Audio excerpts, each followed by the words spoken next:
Salut, salut. J'espère que vous allez mieux. Je crois en plus que dans vos familles aujourd'hui, tout marche, même si c'est pas à merveille, parce qu'on sait, on connaît la situation de nos familles en Afrique subsaharienne et aussi la diaspora. Vous savez, malgré la situation de la diaspora aujourd'hui, on en trouve encore beaucoup de difficultés, beaucoup. Bonsoir Victor. Bonsoir Victor. Victor, vous êtes appelé à partager massivement parce qu'aujourd'hui je vais donner le parcours du combattant. Voilà, ça c'est l'un des directs que je fais. J'ai pas voulu le faire sur la page officielle parce que vous savez, la page officielle typiquement ça parle de l'immigration. Et là, en tant qu'émigré, j'ai pas voulu parler de cette histoire, de mon concept de ce côté-là, parce que cette page ne comporte que quelques façons. Voilà, donc j'ai voulu aujourd'hui prendre le temps de ramener mes frères, d'enseigner mes frères, d'encadrer mes frères aujourd'hui dans ce que je suis passé et les faire comprendre pourquoi est-ce qu'on peut quitter de midi et arriver à 14 heures et de quel endroit on peut se trouver et comment faire pour se valoriser. Alors, j'ai le droit aujourd'hui d'apporter une synthèse sur notre traversée et sur la vie qu'on a pris avant d'arriver là. Donc aujourd'hui, je vous donne mon parcours. Ça, c'est le parcours d'un combattant et à vous de juger parce que dans tous les cas, vous resterez les seuls décisionnaires. Donc du coup, je vais rentrer voilà sur je vais rentrer sur le but de mon sujet. Voilà. Avant de commencer, permettez. Mais partagez déjà, Victor. Bonsoir, bonsoir Yannick. Voilà. Donc, je serai ravi aujourd'hui et je serai très fier de, de parler de moi sur le sens... je ne sais pas si ça va vous intéresser aussi, mais ben voilà, je trouve que, vous savez, à un moment dans la vie, prendre l'engagement de parler de soi sur une ligne meilleure, ça vous permet aujourd'hui de reconnaître que demain après-demain, vous avez cette façon de voir les choses. Voilà, et cette façon de voir les choses aujourd'hui ne nous permet pas de pouvoir négliger quoi que ce soit qui est bien et qui est meilleur. Alors, je trouve mieux qu'aujourd'hui, je vous donne et je vous relate un peu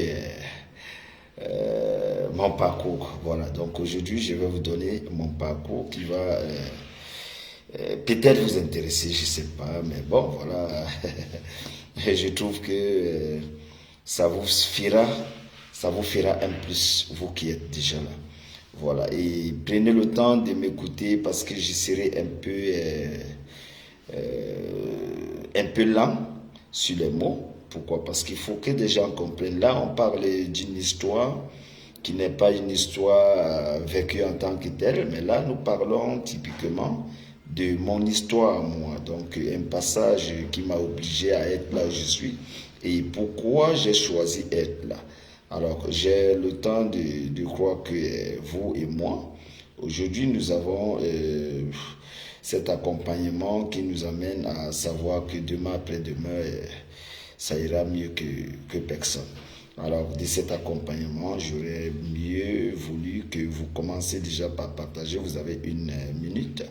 Voilà, dans les une minute également, je vais consacrer mon temps pour vous savourer ce qui est bien. Et vous allez vous-même savoir aujourd'hui que le passage de tout homme mérite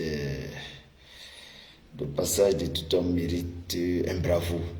Pourquoi? Parce que tout homme que vous voyez sur terre est parfois doté d'une élévation ou encore doté d'un passage ou encore voilà alimenté par quelque chose. Et c'est quelque chose, c'est ce que nous allons voir tout à l'heure. Je vous donne 1 minute de partage. 1 minute simplement, 60 secondes. Allez-y. Le temps que je me mette. Voilà.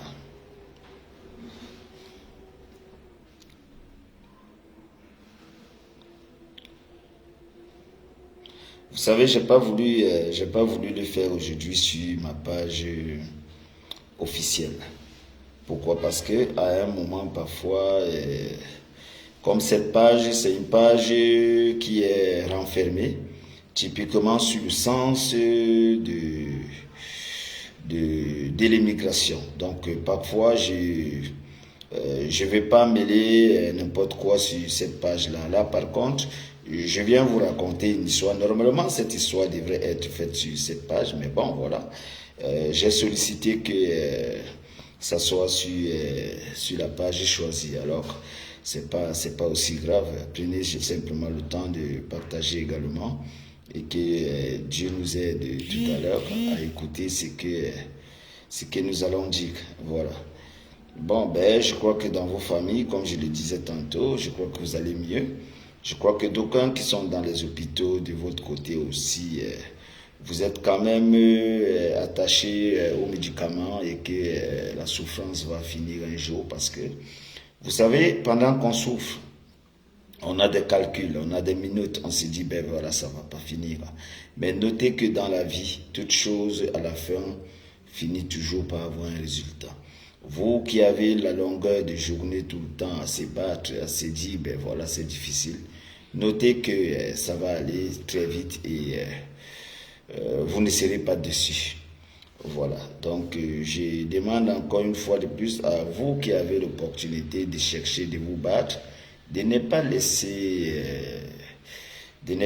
l'occasion, de ne pas laisser les plans. Battez-vous, battez-vous. Sachez qu'il n'y a personne qui va le faire à votre place. Voilà, continuez à chercher, continuez à se dire, ben voilà, comment on va faire pour arriver, si ce n'est pas nous qui va le faire à notre place. Continuez, continuez, continuez. Voilà, donc continuez à vous battre. Dieu va vous bénir. Voilà, j'attends encore quelques 30 secondes de votre part, le temps de partager également, parce que nous rentrons dans le but de notre sujet. Voilà, j'espère que ceux qui ont l'occasion vont écouter et ceux qui vont écouter après, voilà, ils auront le temps simplement de partager. Voilà, mais j'implore encore une fois de plus votre partage afin que tout aille dans les meilleures conditions. Partagez dans vos groupes, hein, voilà, partagez dans vos groupes. C'est une histoire de ma part que j'ai décidé aujourd'hui, apporter en contribution des garçons qui sont courageux, apporter en contribution des garçons qui vont se battre, apporter en contribution des garçons qui se sont levés un matin, ils ont dit, ben voilà, je vais chercher la vie pour ma famille. Apporter en contribution des gens qui disent toujours, je suis un homme, je ne baisse pas les bras, je vais me battre jusqu'à la fin. Donc, je contribue de cela avec cette petite vidéo de ce soir qui est mon direct et qui parle typiquement de mon parcours. Voilà. Donc aujourd'hui, vous allez noter le parcours de ce monsieur qui a toujours tout le temps dans sa bouche à vouloir vous éduquer, vous accompagner, vous conseiller, essayer de vous orienter et canaliser. Vous aurez aujourd'hui cette façon de voir les choses et savoir qui est ce monsieur. Voilà. Alors, je crois que Dieu merci. Nous allons rentrer dans le but du sujet. Il nous manque encore quelques 5 secondes. Voilà. Alors, aujourd'hui, vous devez me permettre de le savoir. Dieu vous a donné les opportunités d'avancer. Dieu vous a donné les opportunités d'être là où vous êtes. Dieu vous a donné les opportunités de vous lever un matin et de chercher comment avancer. Mais aujourd'hui, par l'accord de ce même Dieu, vous êtes devenus des pères d'enfants. Vous êtes peut-être maman ou papa de 2, 3, 4, 5 enfants.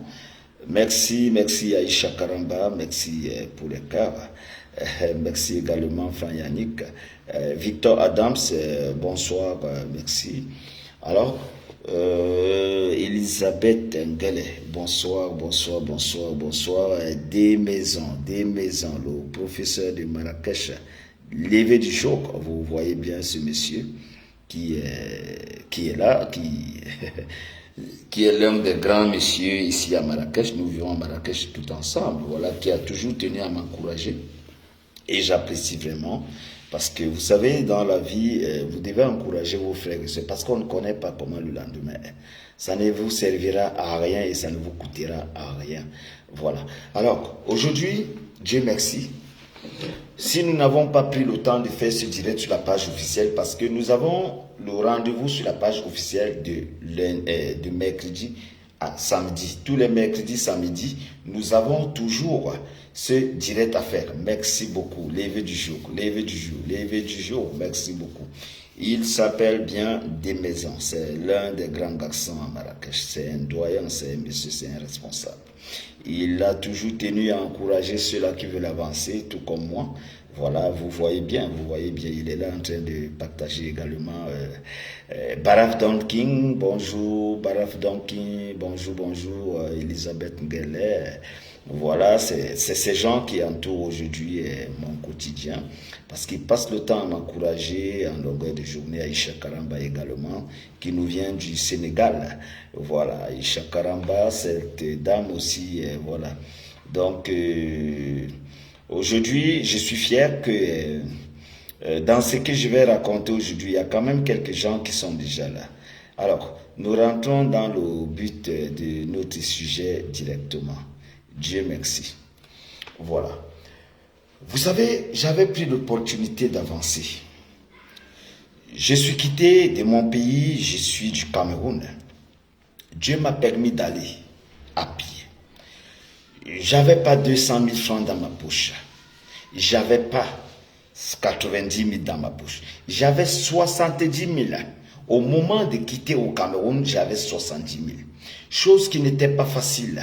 Alors, je me suis dit, pourquoi un garçon de ma taille, de mon niveau, je ne vais pas aller chercher la vie? C'était difficile. Ça devenait assez difficile.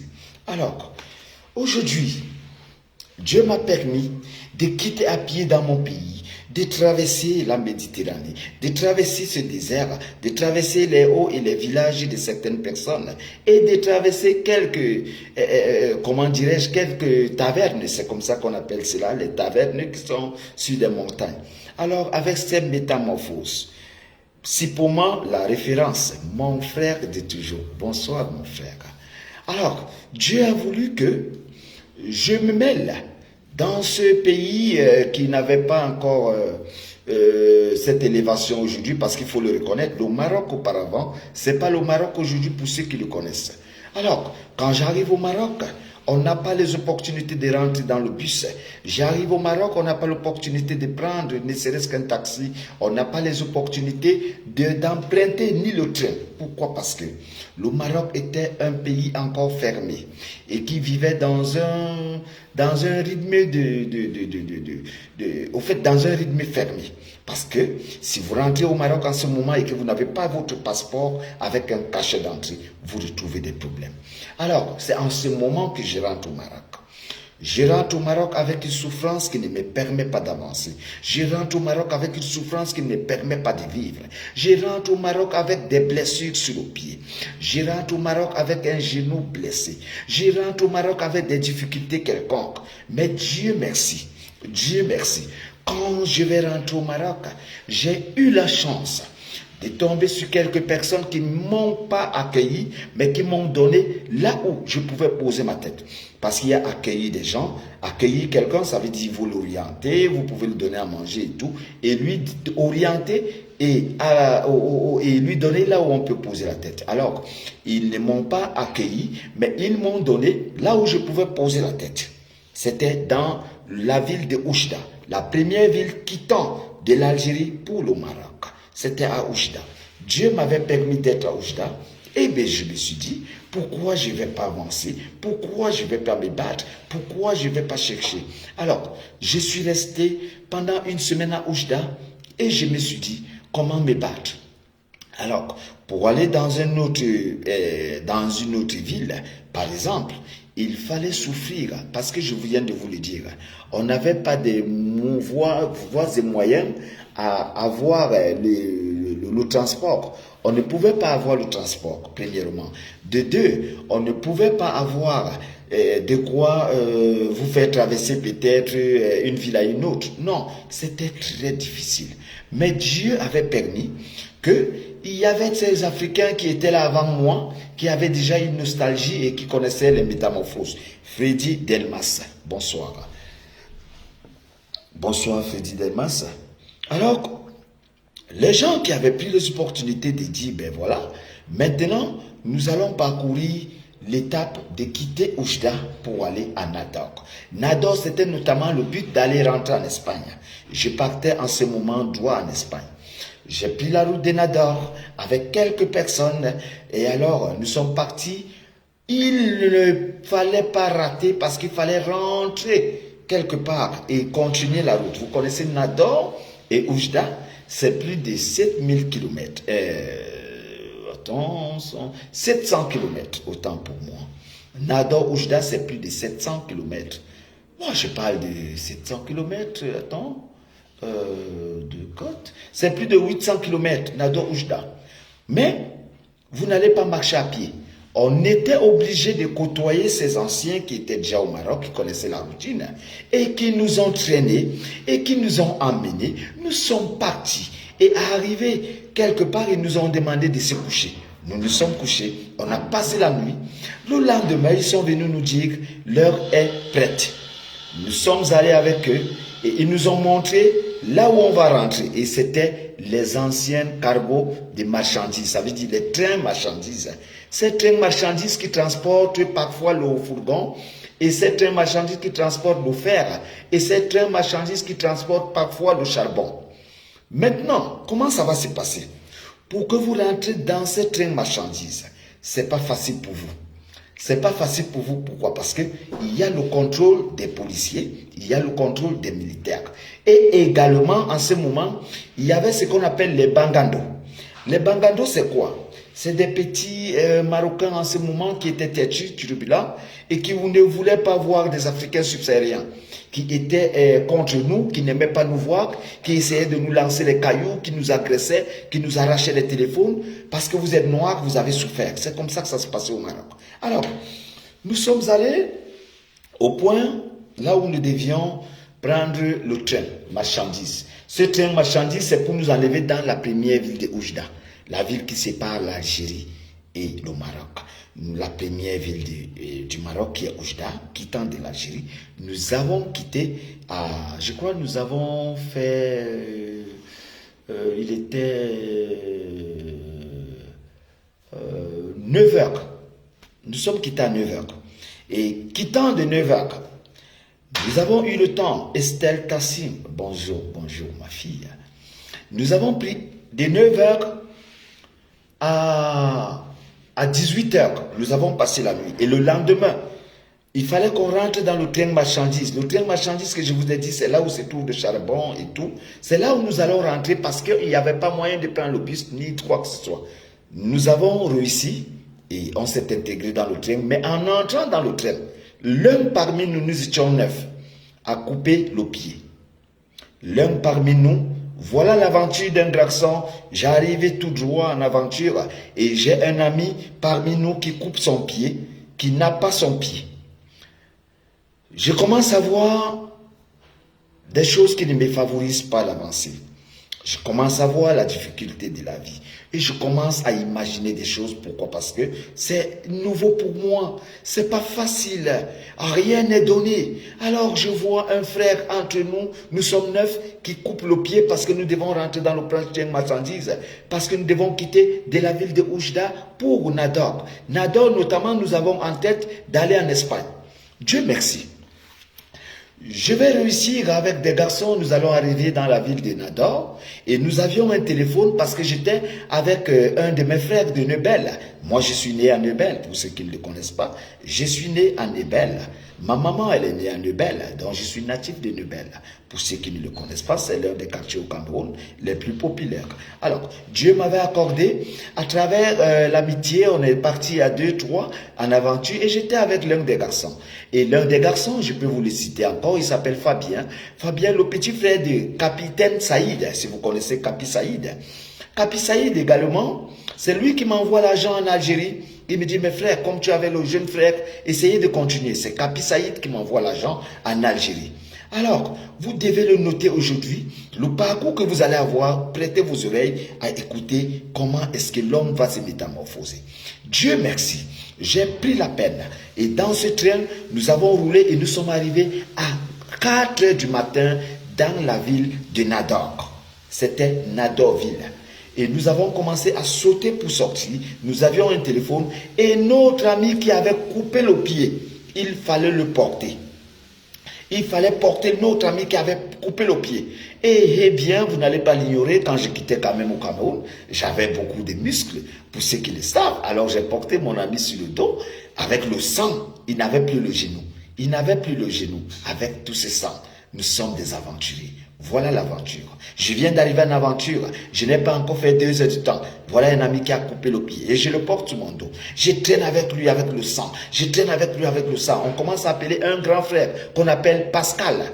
Pascal, c'est le grand frère de Kapi Saïd. C'est l'un de nos grands frères en rebelle. Et c'est lui qui me dit, ok, comme tu es avec Fabien, faites l'effort, comme vous êtes en train de marcher, vous allez voir l'antenne. Marchez au bout de l'antenne, on vient vous chercher. C'est comme ça que le grand Pascal envoie un garçon ivoirien.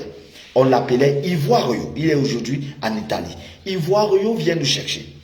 On va rentrer dans la forêt avec le grand qui a son bunker.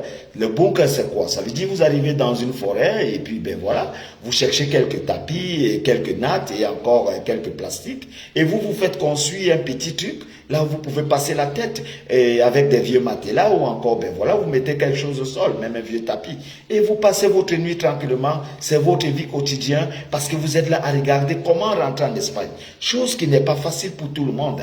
Alors, nous avons passé des nuits à concrétiser tout le temps. Alors, j'ai demandé au grand frère, je vais aller en Europe, qu'est-ce qu'il me faut? J'avais payé dans les mains de grand Pascal, on peut le témoigner ici, 2200 €. Pour ma première fois, j'ai payé 2200 € et cet argent me venait du Cameroun par mon épouse. Voilà, par mon épouse. Alors, quand j'ai payé 2200 €, Dieu merci, j'ai fait dans la forêt 1 an. J'ai pas voyagé, ça ne marchait pas. Alors, j'ai commencé à réclamer mon argent et le grand frère, il nous a calmés. Il me dit, ben voilà, toi-même, tu regardes. Après, le grand frère me dit, ben voilà, si tu veux, on te rembourse l'argent et je ne sais pas comment tu vas faire. Et c'est comme ça que le grand Pascal rentre pour qu'on me rembourse mon argent. Et comme c'est un grand frère qui s'appelait Tourbillon, qui avait perçu de mon argent, Tourbillon va prendre le temps de me ramener maintenant sur la démarche. Tourbillon va me dire, ben voilà, vous avez fait 1 fois le voyage, ça n'a pas marché. Et vous avez traîné 2 fois, ça n'a pas marché. Mais aujourd'hui, ce qu'on va faire, c'est quoi? C'est que tu calcules un peu ton argent, on va calculer et puis... bon, alors, Tourbillon, il a coupé mon argent et il m'a remis, dans 2200 €, il m'a remis 800 €. Vous venez d'arriver dans un pays, vous avez donné 2200 €, on vous remet 800 €. Eh bien, moi, j'avais pas de problème. J'avais pas de problème. Bonsoir, bonsoir Irénée. Bonsoir Irénée. Ah, bonjour Taxi Esther. Bonjour à tous. Je suis fier de vous voir. C'est une histoire qui nous cœur tous. Vous pouvez partager. Vous savez, c'est mon histoire à moi. Aujourd'hui, j'ai décidé de le faire. Pas sur la page officielle, mais si. Voilà. Alors, Dieu m'a accordé encore une fois de plus, comme je le disais. J'ai payé l'argent 2200 € pour l'Europe dans les mains de grand Pascal, notre grand frère de Nebel, et j'ai été remboursé à 800 € parce qu'on vous compte le nombre de fois que vous avez tenté et ça n'a pas réussi et on vous coupe d'argent et on m'a remis 800 €. Je ne vais pas tarder à vous le dire. Ce jour, je suis allé commander à manger. Vous savez, en ce moment, je mendiais pour vivre. Je toquais les portes des gens pour qu'on me donne à manger. Je toquais les portes des gens pour qu'on me donne des chaussures. Je toquais les portes des gens pour qu'on me donne quelque chose à boire. J'étais débraillé. J'avais pas de maman, j'avais pas de papa, j'avais pas mon frère là, j'avais personne. Alors, le grand Pascal m'a conseillé, il me dit pour vivre, tu sais, tu ne travailles pas, il faut pardonner, tu vas vivre. Et c'est comme ça que je faisais matin et soir. Je sors le matin, je vais aller commander pour vivre et je reviens le soir avoir avec ce que je peux avoir et Dieu continue à veiller sur moi. Alors, Dieu a permis que dans ce que je faisais, un jour j'ai rencontré une femme qui est venue acheter du poisson dans le marché de Beninsa à Nador. Et j'ai accompagné cette femme à acheter du poisson et j'ai porté son sac. Et elle m'a posé la question. Qu'est-ce que tu fais ici? Je lui ai dit, je suis venu, je vais aller en Europe. Elle me demande, est-ce que tu as un visa? Est-ce que tu as un passeport? Je dis non. Elle me dit, mais comment tu as fait pour arriver au Maroc? Je lui ai donc raconté mon parcours et elle a eu ce qu'on appelle des frissons. Elle m'a dit, je vais t'aider simplement à aller dans ton ambassade. Cette femme, elle est espagnole. Elle quittait de l'Espagne pour venir faire le marché au Maroc. Vous savez, Benista, le marché de l'Espagne, c'est quelques 1,5 km, 2 km. Voilà, l'Espagne et le Maroc en ce moment. Et c'est comme ça qu'elle est revenue. Pour la seconde fois, elle m'avait donné rendez-vous. Je suis venu trouver la dame. Et la dame m'a prise par la main. Elle me dit, tu sais, il est interdit que vous preniez le transport ici au Maroc parce qu'il n'y a pas des accords quand vous n'avez pas un passeport avec un entrée. Alors, ce que je vais faire, je vais te cacher dans ma malle arrière et je vais t'amener là où tu veux, dans ton ambassade. Où est ton ambassade? Moi, je ne connaissais pas. J'étais un petit villageois qui arrivait par Oujda et qui vivait dans les frontières du Maroc. Et je ne connaissais pas ce qu'on appelle l'ambassade. Alors, elle me dit autant pour moi, elle me dit la dame, d'accord, tu rentres dans ma malle arrière. Elle a fermé la malle arrière. Elle a acheté à manger pour moi. De temps en temps, elle pouvait arrêter la voiture en cours de route quelque part et on se cache et je mange un peu et on continue. Parce que quittant de Nador pour Rabat, les gens peuvent vous dire on va dormir en route. C'est 2 jours.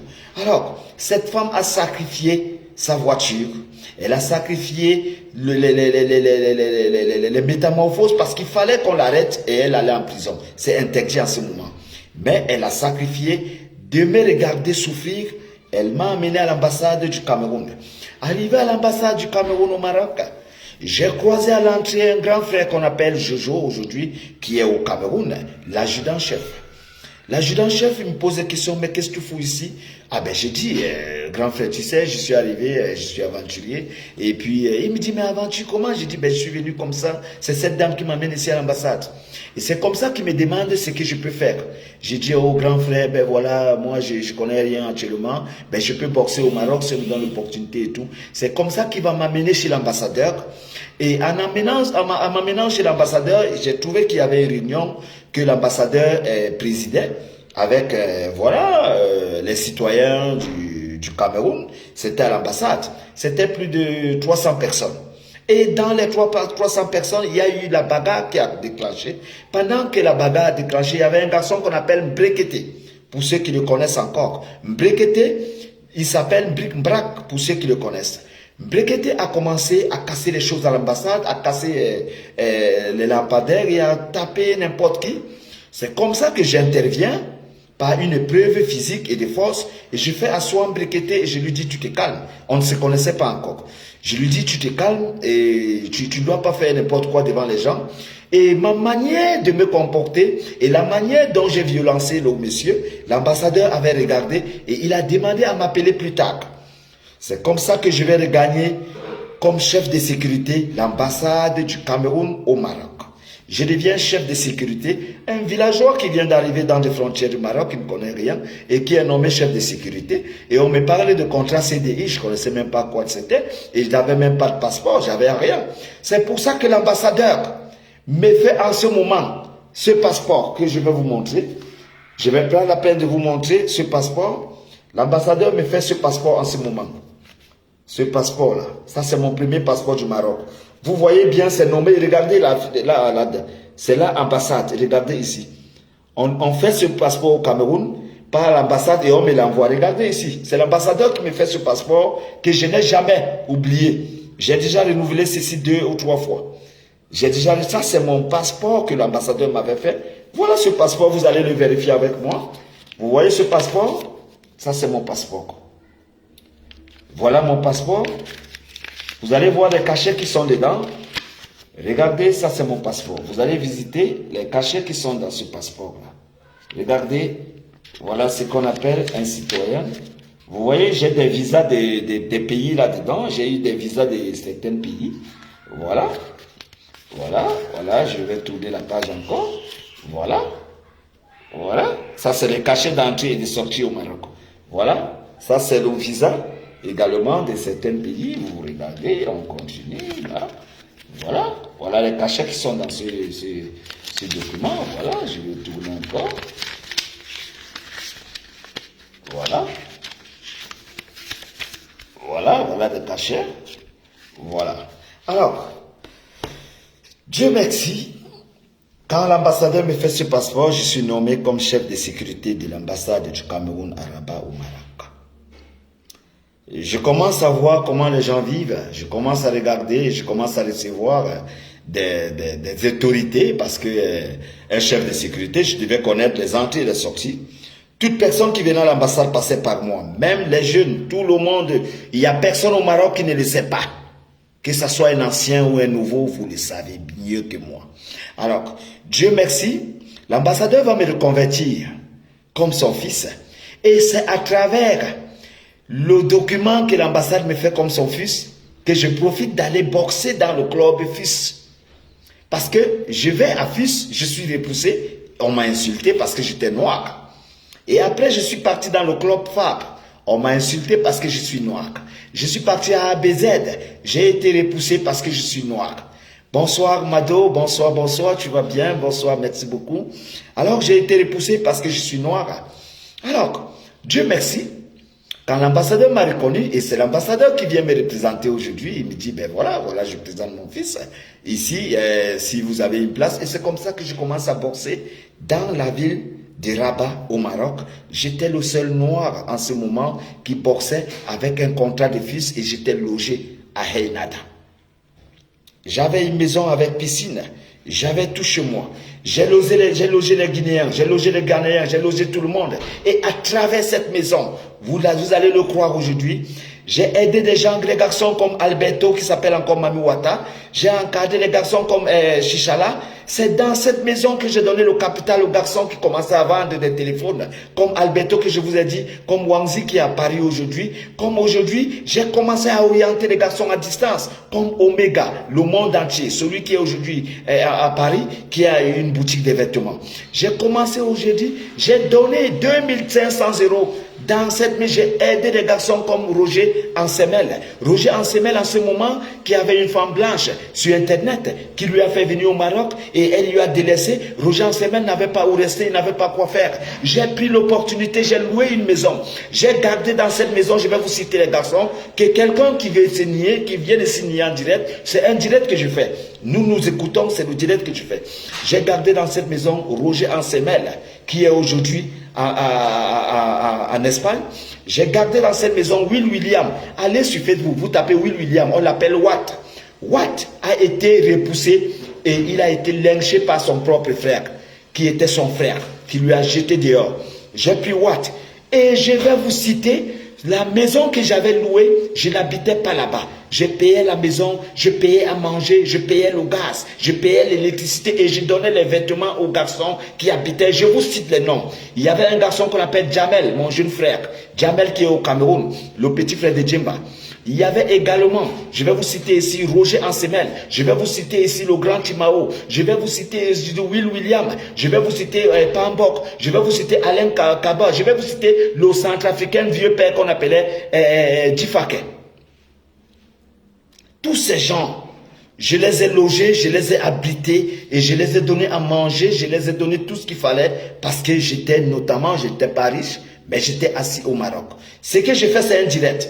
Et maintenant, je vais vous dire, et dans la ville de Rabat, les gens ne pouvaient pas, on comptait des gens qui louaient les appartements. En ce moment, j'avais mon appartement à Haynada et j'étais logé par l'État du Maroc. Et en ce moment, je vais vous citer maintenant. J'ai des grands frères qui me faisaient rêver. Sans vous mentir, il faut que je vous le dise. J'ai un grand frère qu'on appelle Dedi Blaise, qui est aujourd'hui le président de la communauté camerounaise, qui me faisait rêver en ce moment parce que je voyais un grand frère qui roulait en voiture au Maroc. Et je voyais un grand frère qui était propre, bien habillé. Et je voyais également un ami qui est un jeune frère qui s'appelle Fotso. Fotso qui est aujourd'hui dans les trucs événementiels. Je voyais Fotso qui était très propre. Il changeait de voiture. Et je me posais des questions. Comment est-ce que des garçons comme ceci peuvent vivre au Maroc et pas moi? Alors j'ai pris l'opportunité de me battre. Et dans cette même ville, là où les Africains vivaient, c'était dans le quartier qu'on appelle, permettez-moi, j'oublie déjà, vous savez, je suis quitté à Rabat il y a longtemps, le quartier de Rabat, il y a Youssoufia, il y a Takadoum, Dieu merci.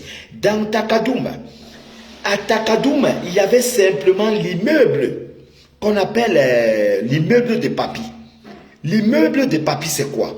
C'est, vous savez, il y a toujours un monsieur quelque part qui aime escroquer les Africains. Ça veut dire quand il a peut-être une maison et il sait que les Africains vont payer doublement que les hommes du pays, alors il préfère prendre les Africains chez lui. Alors ce monsieur avait l'immeuble qui avait 1, 2, 3 niveaux. Alors, l'immeuble de 3 niveaux, il n'y avait que des Africains qui habitaient dedans. Donc, d'aucuns avaient 5, 6 par une chambre, 8 dans une chambre. Ils n'avaient pas et ils prenaient l'argent individuellement à chacun. C'est pas que vous ne payez pas la chambre tous en commun, non. Vous payez la chambre chacun. Donc, ça veut dire si vous êtes 10, chacun donne son argent de la chambre. Donc, ce papa escroquait les Africains subsahariens. Je venais dans cet immeuble-là.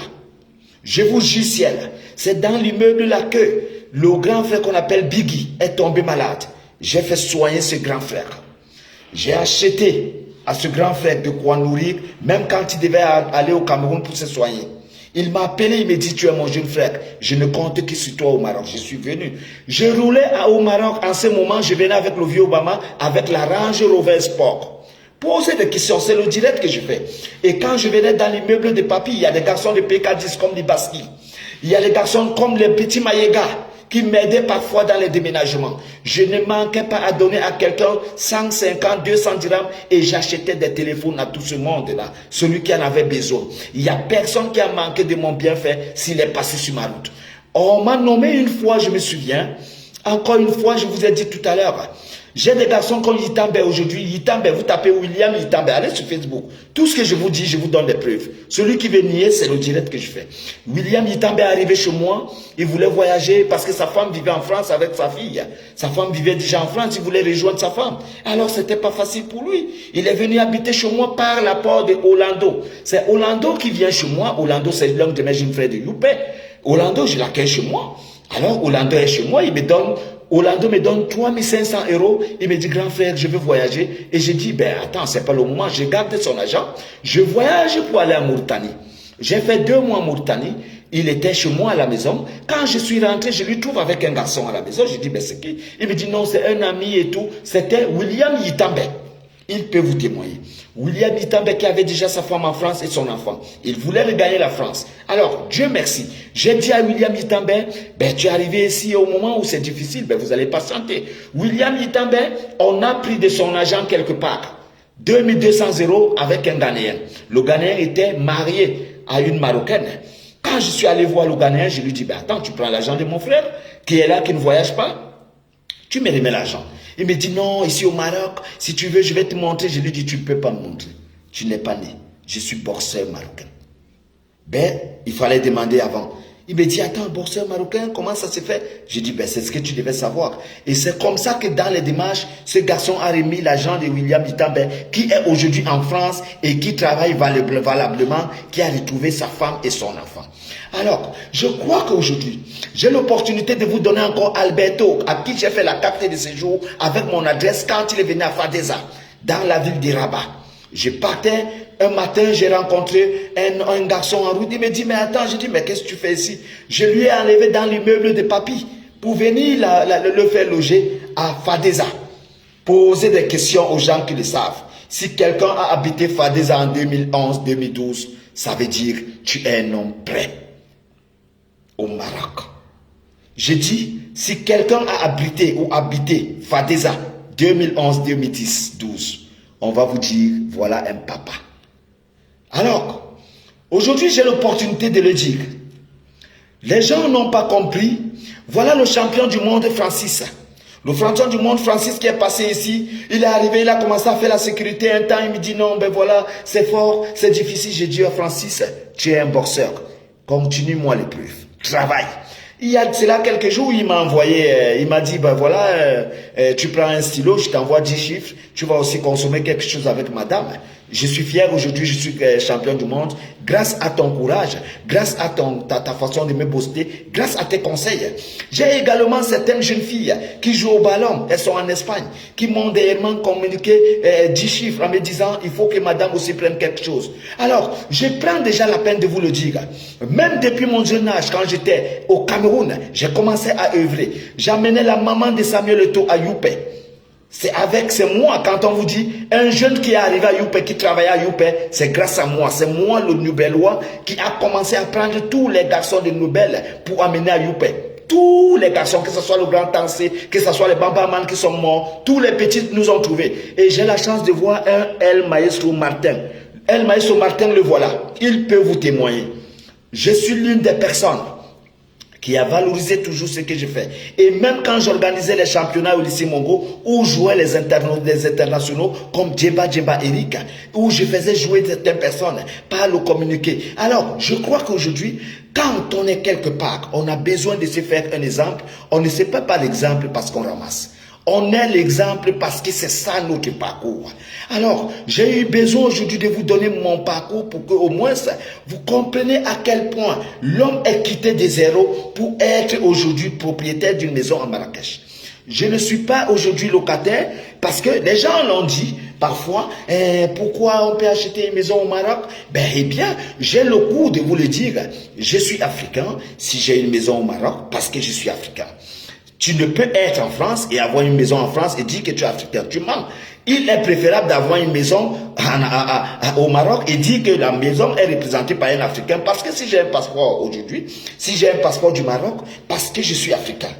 Si tu as un passeport de la France, tu ne pourras jamais dire que tu es européen. Jamais. Le Maroc représente l'Afrique, tel qu'en soit le grand développement, mais c'est l'Afrique. Alors, vous avez l'opportunité de le savoir aujourd'hui. Si le monde a changé aujourd'hui, c'est parce qu'il y a eu quelques personnes qui ne n'ont pas et qui ne rentrent pas dans le contexte de notre éducation. Je vous prends un cas. Benoît Asako, le cas champion d'Afrique en boxe anglaise. Quand il m'a contacté, il était bloqué au Cameroun. Il me dit, je vais venir au Maroc. Je lui dis, calme-toi. Je vais t'orienter. Aujourd'hui, j'ai orienté Benoît Sako. Il est aujourd'hui comme professeur de boxe à Dubaï. C'est l'autre jour qu'il m'envoie les salutations. Il me dit vraiment, avoir des garçons comme toi. Aujourd'hui, je suis un père de famille. Je suis un responsable. Je suis l'aîné de ma famille. Et je tiens compte à te dire merci. Je ne vais pas manquer de les citer encore ici, encore une fois de plus. Zoulou, l'international Zoulou, le champion qui est aujourd'hui en train de suivre le MMA, qui a dernièrement, il était bloqué en Espagne. Il m'appelle, grand frère, ça ne va pas. J'ai dit l'international Zoulou, tapé sur Facebook. Il me dit, ça ne va pas mon grand, je vais regagner vraiment, c'est difficile. Je lui dis, bon voilà, je vais t'envoyer chez un collaborateur, je vais t'envoyer chez un manager. Le manager est venu le chercher à l'aéroport. Il est aujourd'hui en France. Aujourd'hui en France, il est devenu l'un des grands boxeur qui est en train de suivre une carrière. Dans quelques jours, je vais prôner sur un champion du monde. Je ne vais pas m'arrêter là. Je vais continuer à vous donner par exemple, le garçon qui louait à Tanger, ils ont cassé la porte de Tanger, ils louaient dans une maison et où on les a chassés, ils étaient neufs. Parce que vous savez, à Tanger aujourd'hui, ceux qui étaient là en 2010, 2011, 2012, ils savent comment ça se passe. Ils ont cassé les appartements et on habitait dedans. Quand le propriétaire arrive et qui vit en France, il vous dit, ben voilà, continuez à garder la maison, et bien vous dites la justice. Alors, je suis arrivé, j'ai trouvé un garçon qu'on appelle Francis Ella, qui est aujourd'hui en Espagne. Francis Ella, un garçon de PK10.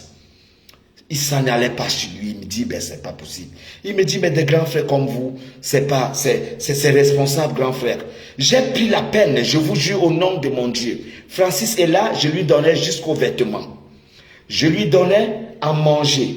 Je ne manquais pas de faire rabat pour Tanger. Tout le temps, j'étais sur Rabat-Tanger à cause de lui. Je lui ai même donné l'argent pour un business. Et ce business n'a pas marché. Et j'ai abandonné l'argent en lui disant, ah, ben si tu n'as pas pu faire le business. Aujourd'hui, Francis est là. Il est en Espagne. Il ne m'a jamais dit un bonjour. Et c'est quand il avait eu son premier fils, c'est moi qui lui appelle pour lui dire, ben voilà, tu as eu un enfant. Et du courage. Il a eu honte. Il a eu honte. Alors, c'est pour vous dire aujourd'hui que la vie de ce qu'on contrôle souvent, parfois, nous ne faisons pas ce qu'on veut parce que nous voulons. Non, nous faisons ce qu'on veut aujourd'hui parce que vous avez un chemin. Vous avez une route. Vous avez un schéma. Vous avez une tracée. Que Dieu vous aide à savoir que parmi tant d'autres, Il y a des gens qui peuvent alimenter. Il y a des gens qui peuvent se nourrir. Mais il y a des gens qui peuvent vous accompagner. Dieu m'avait donné la chance d'être ce que je suis au Maroc. Dieu m'avait donné la chance d'être l'homme que je suis devenu. Aujourd'hui, je suis arrivé au Maroc comme un va-nu-pied. Je traînais sur les montagnes, je commandais à manger, je faisais la mendicité, je dormais partout et j'essayais de poser mon corps sur des rochers pour vivre.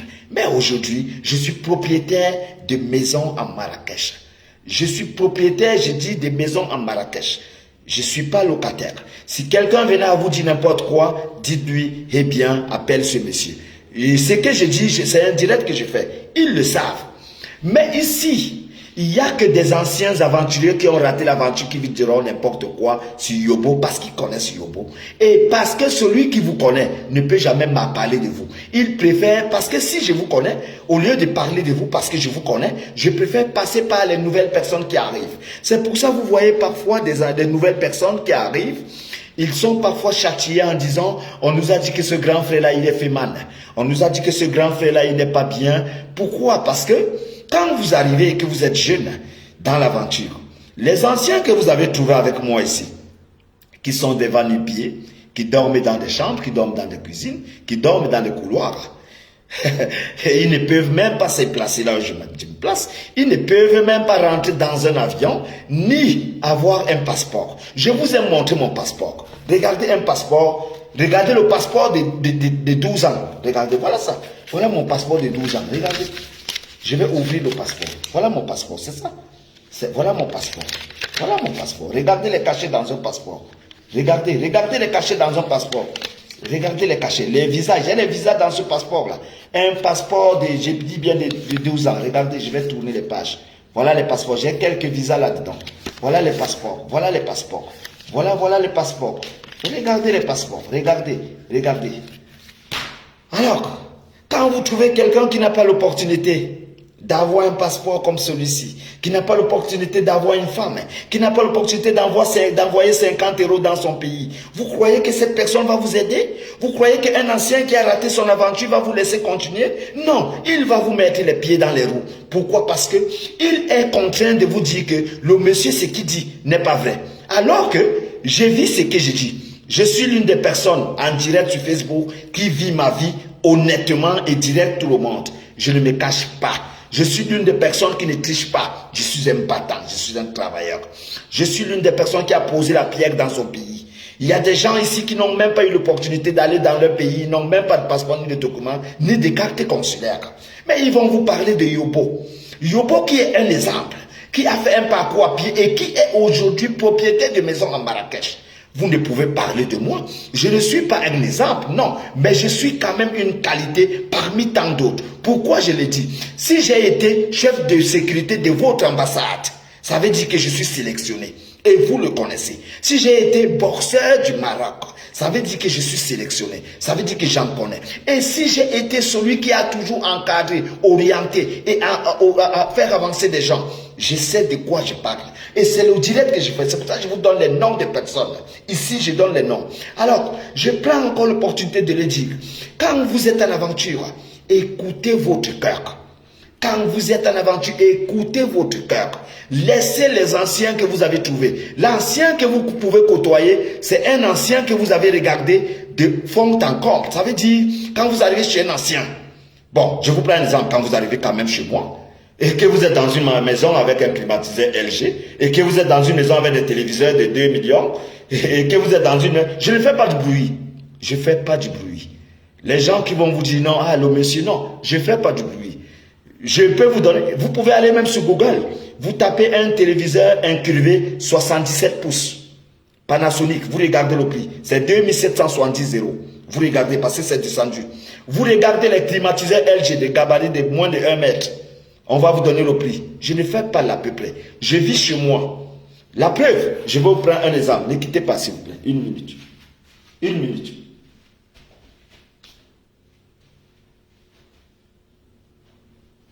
Voilà. Voici la preuve. Voilà la facture d'électricité. Je ne sais pas si vous allez voir, mais regardez ici. Là où se trouve mon doigt. Je crois que vous allez voir mon nom. Là où se trouve mon doigt. Là où se trouve mon doigt, voilà mon nom. Voilà ma facture d'électricité. Voilà ça, électricité. Voilà ça. Ou c'est eau ou c'est électricité, je ne sais pas. Je crois que c'est... Ah, c'est eau. Voilà la facture de l'eau. Voilà ça. Appelez l'un de vos frères qui est au Maroc. Demandez-lui une facture. S'il ne vous donne pas la facture avec le nom d'un arabe ou un Marocain. Moi, je vous sors les factures avec mon nom parce que je suis chez moi. Je suis propriétaire de maison. Alors, je prends les cœurs de ceux qui le savent. Je prends les cœurs de ceux qui peuvent bénéficier de mon endurance. Je prends les cœurs de ceux qui peuvent endurer et savoir que demain après demain, nous ne sommes pas ici pour se vanter. Nous sommes là pour donner un parcours et une route tracée. Mais nous sommes déçus. Nous sommes déçus par les anciens aventuriers qui ont raté leur vie, qui n'ont rien à proposer, rien à donner sur la table, qui passent le temps à saboter. Parce que quand vous avez raté l'aventure et que vous êtes dans votre pays, eh bien, votre papa va vous montrer mon chantier. Quand vous êtes dans votre pays et que vous avez raté l'aventure, votre papa va vous dire, mais attendez, vous êtes tous au Maroc, mais voilà Yobo qui construit. Il y a même des gens qui pensent que je ne vis pas au Maroc. Il y a des gens qui pensent que moi je ne vis pas au Maroc. Il y a des gens qui le savent. Il y a des gens qui le savent ici. Certaines personnes croient que je vis aux États-Unis. Pourquoi? Parce que ici, chez moi, j'ai des Canadiens qui viennent en vacances. J'ai des gens qui viennent ici étant des États-Unis. Quand ils viennent ici, je leur donne le véhicule. Ils sont logés, ils sont véhiculés, je donne la chambre. D'aucuns même me disent que mais aux États-Unis, je ne suis pas climatisé comme toi dans tous les espaces. Alors, il faut le dire à haute voix. Et il faut le dire parce que les gens qui ont raté l'aventure ne pourront pas vous dire ce que je vous dis. Il a raté son aventure. Il est là depuis 15 ans. Son exploit, c'est quoi? Quand vous voulez parler, il va vous dire, j'ai 15 ans en aventure. Quand vous voulez parler, il va vous dire, j'ai 10 ans en aventure. Quand vous voulez parler, il va vous dire, tu me connais même bien, et j'ai déjà fait 15 ans ici, hein. Ça me sert à quoi tes 15 ans? Il y a des jeunes qui veulent rêver, il y a des jeunes qui veulent avancer, qui s'en foutent de tes 15 ans, qui sont là, qui ont l'espoir même. Mais maintenant, toi, tu vas les détruire parce que tu vas les canaliser sur ton même chemin d'avoir une petite chambre et de dormir 8 dans une chambre. Quand vous canalisez, quand vous êtes dans une chambre à 8 personnes, vous voulez canaliser les autres personnes à faire comment? Donnez-moi un peu cette idée-là. Si vous êtes dans une chambre et que vous êtes peut-être 8 ou 10, vous croyez que vous allez conseiller des gens d'aller prendre des appartements alors que vous êtes 8, 12, 15 dans la chambre? Non. Vous allez leur orienter selon ce que vous êtes. C'est ce qui se passe. Un aventurier qui a raté sa vie devient menteur. Et quand il devient menteur, il veut prouver quelque chose. Il est obligé. Il est obligé de mentir parce qu'il a raté la vie. Parce que quand vous... Je vous prends un exemple. Quand vous me regardez sur Facebook, ou encore quand vous m'appelez, parce qu'il y a certains avec lesquels je cause en vidéo, quand vous causez avec moi, vous me voyez, je suis chez moi. Quand vous les rappelez, ils ne prennent pas le téléphone. Et d'aucuns ne peuvent pas parler. Mais je suis en train de gronder chez moi. J'ai des voisins. Mais j'ai des voisins. Mais que quelqu'un toque même où il sonne ma porte. Là devant vous, vous voyez un peu ce qu'on appelle le droit des propriétaires. Mais c'est ça la vie. C'est ce qu'on veut d'un Africain. Vous devez vous montrer valeureux partout. Mais ces gens qui ont raté l'aventure, quand ils arrivent ici, ils prennent les jeunes enfants, ils leur disent, non, laissez le monsieur là, il vous dit n'importe quoi, c'est un féman. Eh bien, je suis féman.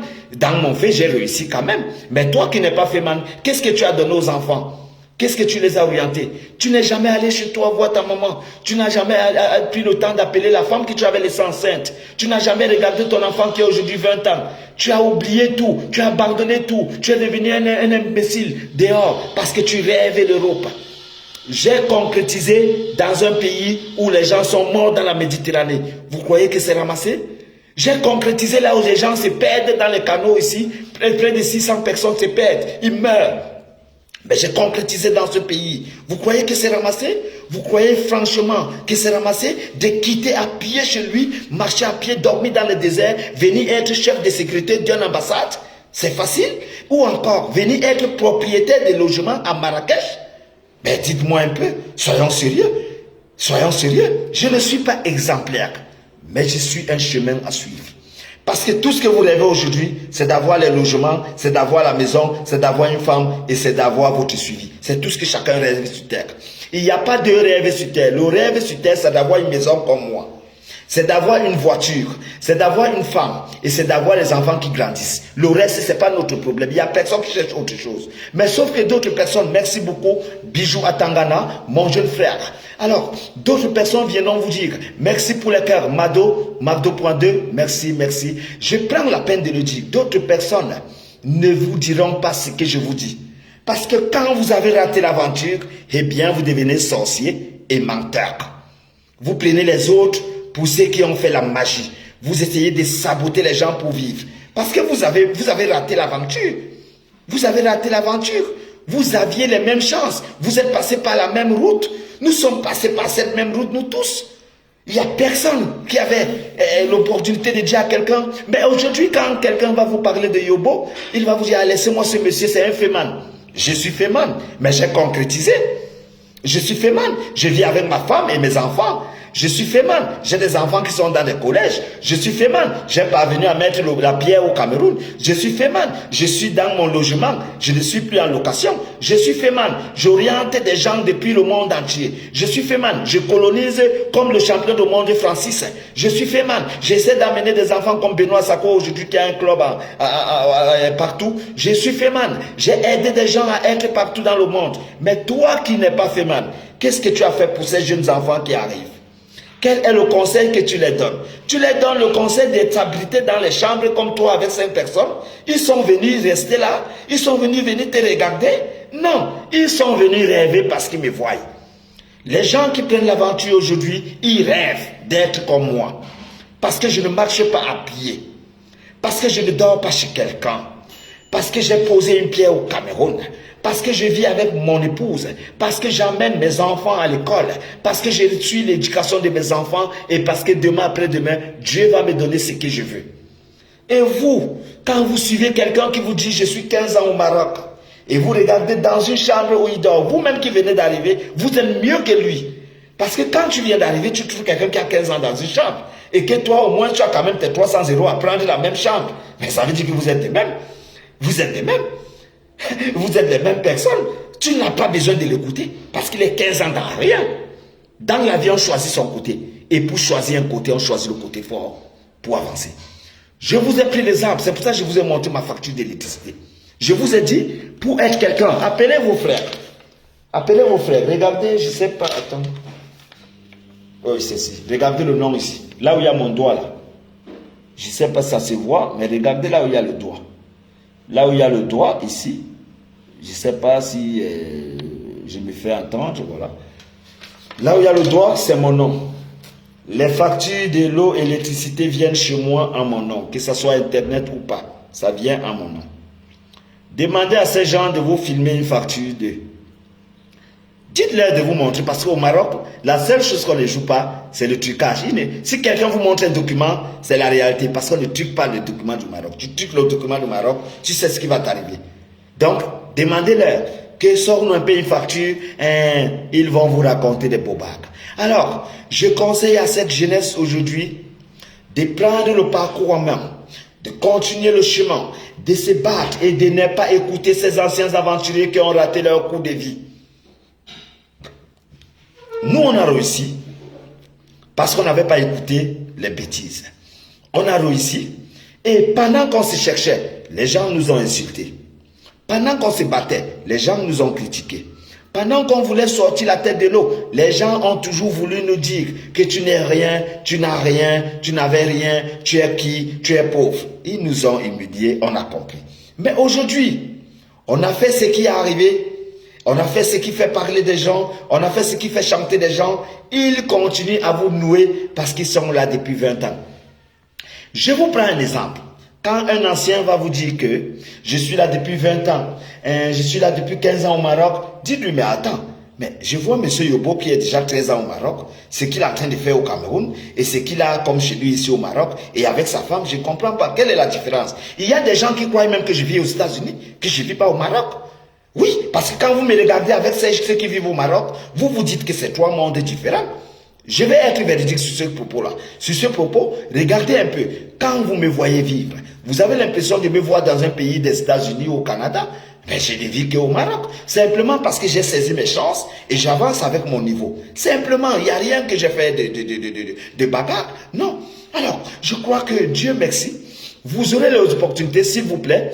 Ici, ça c'est une page que vous connaissez bien, c'est ma page. Mais j'ai une page officielle sur laquelle je possède aujourd'hui parce que là-bas, j'essaie d'accompagner l'immigration. J'essaie d'orienter mes jeunes frères. J'essaie de canaliser mes frères. J'essaie de me battre sur le labeur. Et c'est pour ça que je vous ai donné une histoire. Quand le Sénégalais Ndiaye est mort en 2010, c'était dans la ville de Nador. C'est moi qui ai porté ce garçon sur mon dos. Il y avait des rapatriements en ce moment, mais on avait eu l'accord de Sa Majesté le roi Mohamed VI qui a ordonné qu'on nous donne chacun 200 euros. C'était pas mon concours. J'avais eu le courage de porter un Sénégalais qui était mort sur mon dos. J'ai marché avec lui dans tout Nador. Et c'est comme ça qu'on a eu la chance. Je peux vous citer à témoin Vanish Chamba. Je peux vous citer à témoin Aliou Daka qui est encore là. Je peux vous citer ces garçons qui m'ont reçu au Maroc comme le grand Pascal. Je ne suis pas celui qui triche. Je suis un travailleur. Et c'est pour ça que je vous ai dit, je prends le cas des garçons comme Libaski. Libaski qui est arrivé au Maroc, ça n'allait pas. Il est venu chez moi. C'est chez moi qu'il a rangé le sac. Je lui ai dit, tu vas au Cameroun. Et quand je suis arrivé au Cameroun, en 2015, je lui ai dit, tu arranges ton sac, tu vas le sortir. Et aujourd'hui, il est où? Il est en France. Aujourd'hui, il va au Cameroun tous les jours. Parce qu'il a écouté, parce qu'il a compris, parce qu'il a mis à l'œuvre ce que je lui ai dit. Je prends le cas de Don King, qui est là aujourd'hui, Baraf. Baraf qui est parti voir la tombée de sa maman. Baraf qui m'a critiqué il y a longtemps. Il m'a dit, grand frère, pourquoi tu aimes toujours dire que non, nous on n'a rien fait. Aujourd'hui, Baraf Don King, il me prend comme l'exemple de son élu. Pourquoi? Parce qu'aujourd'hui, je lui ai donné la chance d'aller dans son pays. Il est en France, il est au pays. Il est en France, il est au pays. Et il comprend l'importance de ce que le grand lui disait. Je prends le cas aujourd'hui d'un jeune garçon qu'on appelle aujourd'hui Quaresma. Quaresma Lionel. Lionel qui m'a envoyé il y a quelques jours, qui m'a dit prends le ça, il m'a envoyé 200 euros. Il m'a dit grand frère, voilà 200 euros, essaye de prendre un jus. Parce que quoi? Lionel, tous les temps, je ne peux pas faire un mois sans que ce jeune frère m'envoie quelque chose. Je n'ai jamais fait un mois sans que Lionel m'envoie quelque chose. Il y a un garçon qui joue en deuxième division, je ne vais pas citer son nom. Il est arrivé au Cameroun dans mon chantier, il m'a donné 5 millions. 5 millions, c'est moi qui ai pris ce garçon au Niger pour l'amener en Algérie. Et après l'Algérie, aujourd'hui, il est passé par le Maroc. Il joue en deuxième division en Europe. Je n'ai pas besoin de parler de son nom. Je ne suis pas quelqu'un qu'on triche. Je suis un travailleur. Et un travailleur, c'est celui qui a le parcours. Le parcours, c'est le vécu. Et le vécu, ça ne se raconte pas. Ça se vit. Et quand vous avez vécu, vous pouvez dire aux gens de passer par là. Je prends la peine de dire aux gens aujourd'hui, combien de personnes j'ai fait des actes de naissance, combien de personnes j'ai fait des passeports. Est-ce que j'ai demandé parfois quelque chose à quelqu'un? Non, je vous ai demandé ce qui vous revient de droit et j'ai fait de mon devoir. Le reste, c'est ce que nous allons voir tous. Vous avez besoin d'avancer, vous avez besoin de cet accompagnement. Vous avez besoin des gens qui peuvent vous suivre parce que vous êtes nés pour avancer, parce que vous êtes braves, parce que Dieu a recommandé ce que vous êtes. Mais ce qui vous gâte l'aventure, parce que vous avez les efforts, quand vous êtes au Maroc, quelqu'un a travaillé un travail ici. Vous pouvez trouver un travail au lieu de mourir dans la Méditerranée. Derrière ce travail, vous a accompagné, vous avez peut-être une grande relation qui vous amène en Europe. Vous avez derrière ce travail une relation qui vous donne un grand service. Vous avez ce travail qui peut vous donner une femme et avoir des enfants. Mais vous préférez jeter 10 ans, 15 ans dans une Méditerranée comme ça et votre famille aussi commence à pleurer. Vous croyez notamment qu'on est là pour ça? On est là pour chercher la vie. S'il faut mourir dans la Méditerranée pour la vie qu'on cherche, ça veut dire que c'est pas chercher la vie. Parce que tu ne peux mourir pour quelque chose que tu veux chercher, mais tu meurs pour ça sans avoir ça. Ça veut dire quoi encore plus? Disons-nous les vérités. Je vais rentrer dans la Méditerranée, je vais chercher l'Europe et je meurs dans la Méditerranée. J'ai pas eu l'Europe. Ça devient quoi finalement? Ça devient quoi? Il faut qu'on se dise des choses telles qu'elles sont. Alors, j'aurais besoin que vous qui êtes là, j'ai ma page officielle aujourd'hui qui est là pour vous. Le concret est là, c'est Jack Yobo officiel. Jack Yobo officiel, comme je vous le dis encore, vous avez l'opportunité de taper sur votre Facebook tout à l'heure, juste après ce direct, pour ceux qui ne sont pas sur ma page, Jack Yobo officiel. Et vous vous abonnez simplement. Parce que là-bas, nous avons des quelconques associations. Nous avons des quelconques avantages. Et nous sommes ensemble. Notez bien, quand je viens parler quelque part, Je ne parlais pas des hommes, je ne parlais pas des femmes, je ne parlais pas de la vie de qui que ce soit. Je parlais d'un vécu qui fait avancer, parce que nul n'est à l'abri de la connaissance et nul ne peut insulter personne. Vous avez des jeunes frères qui sont plus valeureux que vous avez des grands frères qui sont plus valeureux que vous. Chacun a son niveau, son échelon, que chacun apporte son apport de contribution pour l'avancement. Mais nous n'avons pas besoin de critiquer qui que ce soit, on n'a pas besoin de la vie de quelqu'un ici. Chacun a ses devoirs, ses business, sa vie, mais chacun vit sa vie parce que chacun est né pour sa vie. Nul n'est né pour l'autre. Nous n'avons pas besoin de savoir ce que les gens vivent. Alors, j'aurais besoin de le dire encore une fois de plus, je vous remercie. Vous qui êtes là aujourd'hui, prenez la peine que chacun rentre sur Jack Yobo officiel. Pour ceux qui ne sont pas abonnés, essayez de mettre juste le j'aime dans les précédents jours, ou encore dans les jours suivants, ou encore un jour une histoire sortira et vous verrez que j'avais raison, parce que la réalité c'est la réalité, le faux c'est le faux. Il n'y a pas le décor dans le faux, mais la réalité ne se construit pas dans le décor, la réalité est réelle. Que Dieu nous donne la vie, vivons seulement. C'était Jack Yobo depuis le Maroc, votre frère de toujours. Au revoir.